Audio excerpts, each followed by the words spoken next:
ഭോഷത്വം സംസാരിക്കുന്നത് നിങ്ങൾ സഹിക്കുമെന്ന് പ്രതീക്ഷിക്കുന്നു. നിങ്ങൾ ഇപ്പോൾ തന്നെ എന്നോട് സഹിഷ്ണുത കാണിക്കുന്നുണ്ടല്ലോ. എനിക്ക് നിങ്ങളോട് ദൈവികമായ അസൂയ തോന്നുന്നു. എന്തെന്നാൽ നിർമ്മലമായ വധുവിനെ അവളുടെ ഭർത്താവിനെന്നതുപോലെ നിങ്ങളെ ക്രിസ്തുവിന് സമർപ്പിക്കേണ്ടതിന് ക്രിസ്തുവുമായി നിങ്ങളുടെ വിവാഹ നിശ്ചയം ഞാൻ നടത്തി.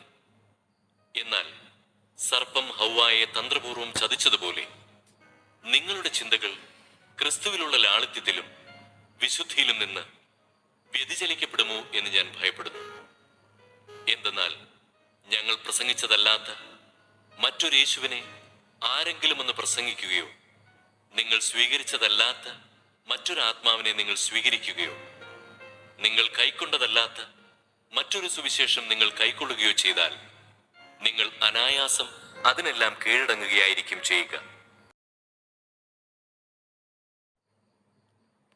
ഇതിനുശേഷം യേശുവും ശിഷ്യന്മാരും യൂദയാദേശത്തേക്ക് പോയി. അവിടെ അവൻ അവരോടൊത്ത് താമസിച്ച് സ്നാനം നൽകി. സാലിമിനടുത്തുള്ള ഏനോനിൽ വെള്ളം ധാരാളം ഉണ്ടായിരുന്നതിനാൽ അവിടെ യോഹന്നാനും സ്നാനം നൽകിയിരുന്നു. ആളുകൾ അവന്റെ അടുത്ത് വന്ന് സ്നാനം സ്വീകരിച്ചിരുന്നു. യോഹന്നാൻ ഇനിയും കാരാഗൃഹത്തിൽ അടയ്ക്കപ്പെട്ടിരുന്നില്ല. അവന്റെ ശിഷ്യന്മാരും ഒരു യഹൂദനും തമ്മിൽ ശുദ്ധീകരണത്തെപ്പറ്റി തർക്കമുണ്ടായി. അവർ യോഹന്നാനെ സമീപിച്ചു പറഞ്ഞു, ഗുരു, ജോർദാന്റെ അക്കരെ നിന്നോടുകൂടി ഉണ്ടായിരുന്നവൻ, നീ ആരെപ്പറ്റി സാക്ഷ്യപ്പെടുത്തിയോ അവൻ ഇതാ ഇവിടെ സ്നാനം നൽകുന്നു. എല്ലാവരും അവന്റെ അടുത്തേക്ക് പോവുകയാണ്.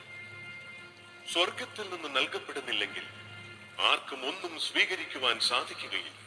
ഞാൻ ക്രിസ്തുവല്ല, പ്രത്യുത അവന് മുൻപേ അയക്കപ്പെട്ടവനാണെന്ന് ഞാൻ പറഞ്ഞതിന് നിങ്ങൾ തന്നെ സാക്ഷികളാണ്. മണവാട്ടിയുള്ളവനാണ് മണവാളൻ. അടുത്തുനിന്ന് മണവാളനെ ശ്രമിക്കുന്ന സ്നേഹിതൻ അവന്റെ സ്വരത്തിൽ വളരെ സന്തോഷിക്കുന്നു. അതുപോലെ എന്റെ ഈ സന്തോഷം ഇപ്പോൾ പൂർണ്ണമായിരിക്കുന്നു.